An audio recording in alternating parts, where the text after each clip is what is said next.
अस्सलाम वालेकुम दोस्तों, सितारों के सफ़र पर खुश आमदीद।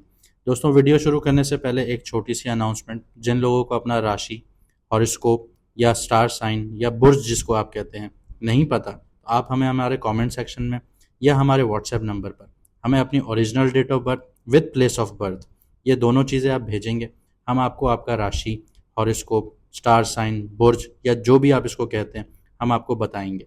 इससे आपको ये मदद मिलेगी कि आप लोग तरह तरह के स्टार साइन नहीं पढ़ेंगे, आप लोग बिल्कुल अपना पढ़ेंगे। और अगर हम जब आपको ये बताएंगे तो आप लोग, हमारी सीरीज़ है जिसमें स्टार्स के बारे में हमने डिटेल से बताया कि ये इंसान कैसे होते हैं, ये स्टार वाले कैसे होते हैं। तो आप वो वीडियो देख के अपने आप से खुद एनालाइज भी कर सकते हैं कि आया कि इन लोगों ने सही बताया है या नहीं। तो आप लोगों को पता चल जाएगा कि आपके अंदर वो क्वालिटीज़ हैं या नहीं, क्योंकि इंसान सबसे अच्छा खुद को जज कर सकता है, कोई और नहीं कर सकता। तो आए वीडियो को शुरू करते हैं। आज हम बात करेंगे राहु की इम्पोर्टेंस और राहु के पॉजिटिव होना आपके लिए कैसा साबित होगा। दोस्तों, राहु वो ग्रह है कि अगर आपकी कुंडली में पॉजिटिव बैठा होगा तो ये राहु आपको फकीर से राजा बना देगा। और अगर यही राहु आपकी कुंडली में नेगेटिव बैठा होगा या नेगेटिव नजरात बना रहा होगा तो ये आपको अर्श से फर्श पे ले आएगा। ये ऐसा है। और अगर ये आपका नेगेटिव बैठा होगा तो 70 to 80% आपकी ज़िंदगी में जितनी भी मुश्किलात हैं वो इसी राहु की वजह से होंगी। लेकिन ये कैसे पता चलेगा कि राहु आपको नेगेटिव इम्पैक्ट्स दे रहा है, नेगेटिव आउटकम्स दे रहा है? तो ये सारी चीज़ें भी हम आपको बताएंगे इस वीडियो में। और हम आपको इसकी रेमेडीज़ भी बताएंगे कि आपको ऐसी क्या रेमेडीज़ करनी चाहिए कि जिससे आपका राहु पॉजिटिव आउटकम्स देना शुरू करे, आपके लिए थोड़ा पॉजिटिव हो या आपकी मुश्किलात में थोड़ी कमी आना शुरू हो। तो वीडियो को आखिर तक देखिएगा। तो अब हम देखते हैं कैंसर वालों की कुंडली या जायचा। राहु के साथ जब भी थर्ड हाउस, सिक्स्थ हाउस और 11th हाउस का मालिक बैठेगा तो राहु आपको जिस घर में भी बैठा हुआ होगा उस घर के नेगेटिव असरात ही देगा। जैसे सन है वो थर्ड हाउस का ऑनर है और वो 14 मार्च 2024 को राहु के साथ आके 9th हाउस में बैठा आपकी कुंडली के, और 14 अप्रैल तक रहा। मरकरी 7th मार्च को आके बैठा 11th मई तक। और मार्स 6th और 11th हाउस का जो मालिक है वो 23rd मार्च को आके बैठा और 2 जून को यहाँ से ट्रांजिट करेगा। अब मैं आपको बताता हूँ कि पिछले 3 महीनों में आप लोगों ने क्या क्या फेस किया होगा। सन जो कि थर्ड हाउस का मालिक है, मेरी एक पुरानी वीडियो है कि जब सूरज ग्रहण लगा था, सोलर इक्लिप्स, तो वो राहु के साथ ही लगा था 14 मार्च की। आप जाके वो वीडियो देख भी सकते हैं। तो सन जब राहु के साथ बैठेगा, थर्ड हाउस का ऑनर है, तो राहु आपको पूरे पूरे नेगेटिव इम्पैक्ट्स ही देगा। वो क्या देगा कि अथॉरिटी और आपको ईगो इश्यूज होंगे, पावर स्ट्रगल करेंगे आप लोग। जैसे आप लोगों के घर में वालिद साहब हैं, उनसे आपकी लड़ाइयाँ होंगी। आप अगर गवर्नमेंट से रिलेटेड काम करते हैं तो गवर्नमेंट में आपको कोई फैसिलिटेट नहीं किया होगा, आपकी अनबन रही होंगी, आपको ईगो इश्यूज रहे होंगे कि अब मैं इससे बड़ा हूँ। कॉन्फिडेंस अच्छी चीज़ है लेकिन ओवर कॉन्फिडेंट होना आपको फंसा सकता है। तो ये चीज़ें आपने फेस की होंगी। आपको जैसे ऑफिस में आपके बॉस हैं तो आपको क्लैशेस का सामना करना पड़ा होगा उनके साथ, क्योंकि सन जो है वो ईगो को बढ़ाता है और राहु के साथ बैठ के ये आपको ओवर कॉन्फिडेंट बना देता है, जो कि आपको एरोगेंस की तरफ लेके जा सकता है। तो जैसे आपके पर्सनल रिलेशनशिप्स हैं या फिर आपके प्रोफेशनल रिलेशंस हैं, तो उनमें आप अपना डिसीजन इम्पोज करने की, अपने व्यूज़ इम्पोज करने की कोशिश करेंगे, जिससे जिससे मिसअंडरस्टैंडिंग होंगी और आपके क्लैशेस बढ़ेंगे। और सोने पे सुहागा यहाँ पे मरकरी ने किया, क्योंकि मरकरी जो होता है वो कम्युनिकेशन और इंटेलेक्चुअल आपके इश्यूज़ को देखता है। तो आपने आपकी मिसकम्युनिकेशन रही होगी मरकरी की ट्रांजिट की वजह से, क्योंकि मरकरी जब राहु के साथ बैठेगा तो आपको मिसकम्युनिकेशन का सामना करना पड़ेगा। जैसे कि अगर आप ऑफिस में काम करते हैं तो आप ईमेल्स या मैसेजेस भेजते हैं तो वो गलत इंटरप्रेट किए गए होंगे और आपको इश्यूज़ का सामना करना पड़ा होगा, मिसअंडरस्टैंडिंग्स हुई होंगी। ये मरकरी की वजह से है। मरकरी आपके इंटेलेक्ट को भी दिखाता है, आपकी डिसीजन पावर को भी दिखाता है। तो आपको पिछले महीने आपको डिसीजन मेकिंग में बड़ा मसला आया होगा। आप किसी भी डिसीजन को लेकर बहुत कंफ्यूज हुए होंगे, किसी भी चीज़ को क्लैरिटी नहीं आ रही होगी आपको। तो जैसे कि मैं एक एग्जांपल देता हूँ कि अगर हायर एजुकेशन के आपके प्लान्स हैं तो आपको समझ नहीं आ रही होगी कि हायर एजुकेशन में आप किस तरफ जाएं, कौन सी यूनिवर्सिटी चुनें, आप क्लैरिटी की तरफ नहीं जा रहे होंगे।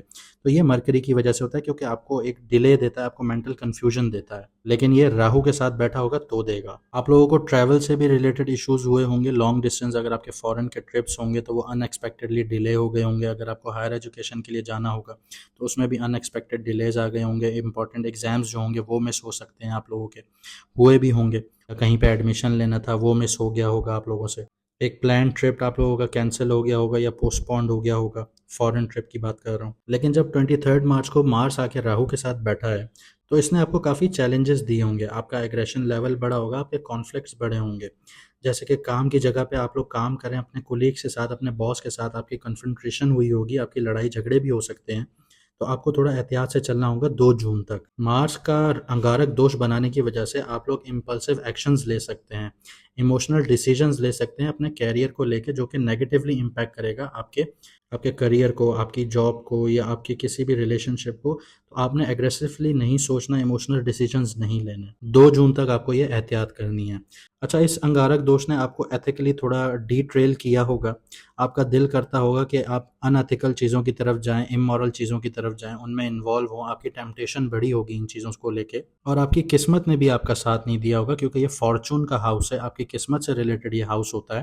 तो आपकी किस्मत ने भी बिल्कुल आपका साथ नहीं दिया होगा। आपको लक में ऑब्स्टिकल्स आए होंगे, डिसरप्शन आई होंगी, जैसे कि फाइनेंशियल गेन्स में आपको अनएक्सपेक्टेड लॉस हुआ होगा या पैसा आने में डिले हुआ होगा। इस अंगारक दोष में आपको एंजाइटी और स्ट्रेस के भी बहुत ज़्यादा इश्यूज हुए होंगे, आपको एग्रेसिवनेस फील हुई होगी, आपका स्लीप साइकिल डिस्टर्ब हुआ होगा, आपको हाइपरटेंशन के इश्यूज हुए होंगे, आपको ब्लड से रिलेटेड इश्यूज हुए होंगे, जैसे कि ब्लड प्रेशर हो गया। आप लोगों को आपकी पर्सनल लाइफ में भी इश्यूज का सामना करना पड़ा होगा। आपके फादर के साथ रिलेशंस अच्छे नहीं रहे होंगे, या जैसे आपका मेंटोर होता है कोई टीचर हो गया, उसके साथ भी आपकी अनबन रही होगी। ये सारी चीज़ें आपने पिछले 2 से 3 महीनों में फेस की हैं और 2 जून तक आप फेस करेंगे। तो 2 जून तक आपको बहुत केयरफुल रहना होगा। 2 जून को मार्स ट्रांजिट कर जाएगा एरीज में, आपके 10th हाउस में। और 10th जून को राहु अपनी फुल फ्लैज पावर में आ जाएगा, 18 डिग्रीज पर आ जाएगा। ये रेट्रोगेट पोजीशन पे चलता है। 18 से 17 होगा, 17 से 16 होगा, 16 से 15 होगा, ये इस तरह जाएगा। और 12 डिग्रीज तक ये बहुत पावरफुल आपको इम्पैक्टफुल रिजल्ट्स देगा, जो कि 3 अक्टूबर तक ये 12 डिग्रीज पर होगा। अब राहु आपको अगले 4 महीने के लिए कौन से पॉजिटिव रिजल्ट्स देगा, उसको भी देख लेते हैं। लेकिन ये नेगेटिव रिजल्ट्स भी देगा, तो उसके लिए आपको रेमेडीज भी करनी होंगी। राहु आपको अनकन्वेंशनल अप्रोच देगा रिलीजन की तरफ, स्पिरिचुअलिटी की तरफ। जो आप अपना रिलीजन फॉलो करते हैं, आप अनट्रेडिशनल वे में, मतलब जो एक कन्वेंशनल तरीका होता है, उससे अनकन्वेंशनल वे में जाके प्रैक्टिस को फॉलो करेंगे। आप ऑल्टरनेटिव स्पिरिचुअल प्रैक्टिसेस की तरफ जाएंगे, मेडिएशन की तरफ जा सकते हैं, योगा की तरफ जा सकते हैं, किसी अकीदे को फॉलो कर सकते हैं। ये सारी चीज़ें आपको राहु देगा। आपकी फॉरेन ट्रैवलिंग होगी। फॉरेन ट्रैवलिंग का मतलब सिर्फ ये नहीं होता कि आप आउट ऑफ कंट्री जाएंगे। फॉरेन ट्रैवलिंग का मतलब ये है कि जो आपकी स्टेट है, आप उससे भी बाहर जाएंगे। तो फॉरेन ट्रैवलिंग में दोनों चीज़ें शुमार होती हैं, आउट ऑफ स्टेट और आउट ऑफ कंट्री। तो फॉरेन ट्रैवल में आपको फाइनेंशियल गेन भी हो सकता है। अगर आप स्टडीज़ के लिए जाना चाहते हैं, तो ये आपके लिए टाइम बहुत अच्छा है। इन 4 महीनों में आपका डिफरेंट कल्चर एक्सप्लोर करने का इंटरेस्ट बढ़ेगा। आप कल्चरल एक्सचेंज प्रोग्राम्स को प्रैक्टिस करेंगे, उनमें जाएंगे, डाइवर्सिफाई करेंगे अपने कल्चरल एक्सपीरियंस को, एंजॉय भी करेंगे इस चीज़ को। अगले 4 महीने में राहु आपको हायर एजुकेशन की तरफ लेके जाएगा, आपकी नॉलेज में इजाफा होगा, आपको अनकन्वेंशनल स्टडीज़ की तरफ लेके जाएगा। अनकन्वेंशनल स्टडीज़ से मेरा मतलब है मेटाफिज़िक्स की तरफ आप जा सकते हैं, आर्टिफिशियल इंटेलिजेंस की तरफ जा सकते हैं, या फ्यूचरिस्टिक स्टडीज़ की तरफ आपका इंटरेस्ट डेवलप होगा, आप उसको परस्यू करेंगे। अगर आपने इस चीज़ को फॉलो किया, तो आगे जाके आपके लिए बहुत फ़ायदा होगा। साथ ही साथ राहु आपकी इंटेलेक्चुअल क्यूरियोसिटी बढ़ाएगा, आपको नई नॉलेज गेन करने का शौक खुद से पैदा होगा। जैसे मैंने आपको नेगेटिव इम्पैक्ट्स में बताया था कि आपकी लक और फॉर्चून काम नहीं कर रहा होगा, इसी तरह अचानक से आपका लक काम करना शुरू करेगा 10 जून के बाद से, और आपको अनएक्सपेक्टेड वे में गेन्स होंगे, आपको फाइनेंशियल गेन्स होंगे, आपके इनकम के नए स्ट्रीम्स खुलेंगे, आपको दूसरी मुख्तलिफ जगहों से पैसा आएगा, आपको पता भी नहीं चलेगा। अनएक्सपेक्टेड वे में आपको अपॉर्चुनिटीज़ मिलेंगी, उनका आपने फ़ायदा उठाना है। तो ये सारी चीज़ें आपको अगले 4 महीने मिलेंगी। लेकिन यहाँ पे नेगेटिव इम्पैक्ट्स भी आएंगे आपको।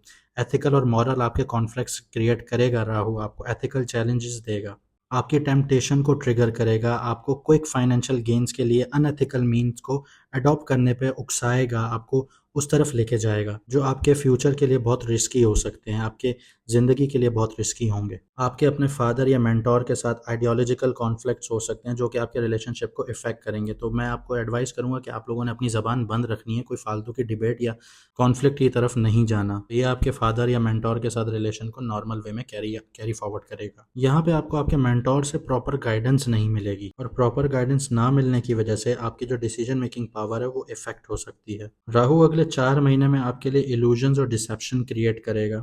जैसे कि आपको मिसलीडिंग बिलीफ या आइडियोलॉजीज़ को फॉलो करने की तरफ ले जाएगा। फॉल्स गुरुज़ आपके ज़िंदगी में आएंगे, आप किसी फॉल्स रास्ते की तरफ चल पड़ेंगे ये समझ के कि ये सबसे सही रास्ता यही है।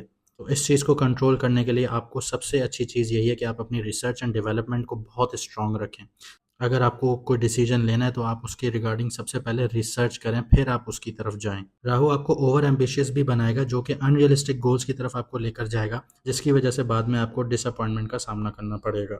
यहाँ पे आपको राहु एंजाइटी और स्ट्रेस भी देगा, तो ज़्यादा स्ट्रेस नहीं लेनी, वरना आपका स्लीप साइकिल भी डिस्टर्ब होगा, आपको बहुत इश्यूज़ का सामना करना पड़ेगा। तो स्ट्रेस बिल्कुल नहीं लेनी, इंजॉय करें, ट्रैवल करें। तो जैसे कि मैंने शुरू में आपको वीडियो में बताया था कि मैं आपको आगे जाके बताऊंगा कि राहु नेगेटिव इम्पैक्ट्स दे रहा होगा तो उसका कैसे पता चलेगा। तो आप लोग एक चीज़ नोट कीजिएगा कि जब राहु आपको नेगेटिव इम्पैक्ट्स दे रहा होगा तो आप लोगों को नेगेटिव थिंकिंग, नेगेटिव आप पर्सपेक्टिव सोचना शुरू हो जाएंगे हर चीज़ का।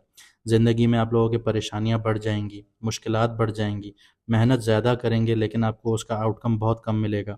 अचानक से आपको फाइनेंशियली क्राइसिस का सामना करना पड़ सकता है, फैमिली में लड़ाइयाँ होंगी, हेल्थ इश्यूज़ आपको होना शुरू हो जाएंगे, आपकी हेल्थ डिस्टर्ब हो जाएगी, एंजाइटी, डिप्रेशन रहना शुरू हो जाएगा, आपका स्लीप साइकिल ख़राब हो जाएगा और मोस्ट इम्पॉर्टेंटली घर में कबाड़ जमा होना शुरू हो जाएगा, लेकिन कबाड़ भी इलेक्ट्रॉनिक्स का। तो समझ जाइएगा कि आपका राहु आपको नेगेटिव इम्पैक्ट्स दे रहा है, नेगेटिव आउटकम्स दे रहा है। तो राहु के नेगेटिव आउटकम्स को कैसे कम किया जाए, अब आते हैं रेमेडीज़ की तरफ। तो राहु को बेहतर करने के लिए आप लोगों को चाहिए 1 पाव काला तिल लें, जिसको सेसमी सीड्स कहते हैं, ब्लैक सेसमी सीड्स भी कहते हैं, काले तिल। वो लें और अपने सर से 7 दफ़ा घुमाइए और कहिए, या अल्लाह, ये मेरी जानो माल का सदका है, मुझ पे जो भी मुसीबतें हैं या मुझ पे जो भी आफतें आने वाली हैं, मुझे उनके शर से दूर फरमा। और उन तिलों को आपने बहते हुए पानी में बहा देना है। इसके अलावा जिन लोगों का राहु खराब है उन लोगों को चाहिए कि परिंदों को बाजरा खिलाएं। इसके अलावा एक घर में एक आम सी चीज़ होती है नील, जिससे कपड़े धोए जाते हैं या कपड़ों के रंग के लिए इस्तेमाल होता है। उसको लीजिए एक मग्गे में, मतलब उसको आप 2 चम्मच ले लें, मग्गे में डालें, पानी डालें उसमें, उसको मिक्स करके टॉयलेट में फ्लश करना है आपने, हर रोज़ कीजिए ये। तो इससे आपके राहु के नेगेटिव इम्पैक्ट्स कम हो जाएंगे। तो दोस्तों, जाने से पहले फिर आपको बताता चलूँ कि अगर आप लोग अपना बुर्ज, अपना स्टार साइन, अपना राशि नहीं जानते तो हमें कमेंट सेक्शन में या व्हाट्सएप पर हमें अपनी ओरिजिनल डेट ऑफ बर्थ और प्लेस ऑफ बर्थ दोनों भेजिए। हम आपको आपका राशि, आपका हॉरोस्कोप, आपका बुर्ज, आपका स्टार साइन बता देंगे आपको। तो उस स्टार साइन की डिटेल्स आप लोग वीडियो के आखिर में प्लेलिस्ट आ जाएगी, उसमें भी आप देख सकते हैं, या फिर हमारा चैनल विजिट करके भी देख सकते हैं। मुझे दीजिए इजाज़त, मिलते हैं अगली वीडियो में अगले बुर्ज के साथ सितारों के सफ़र पर।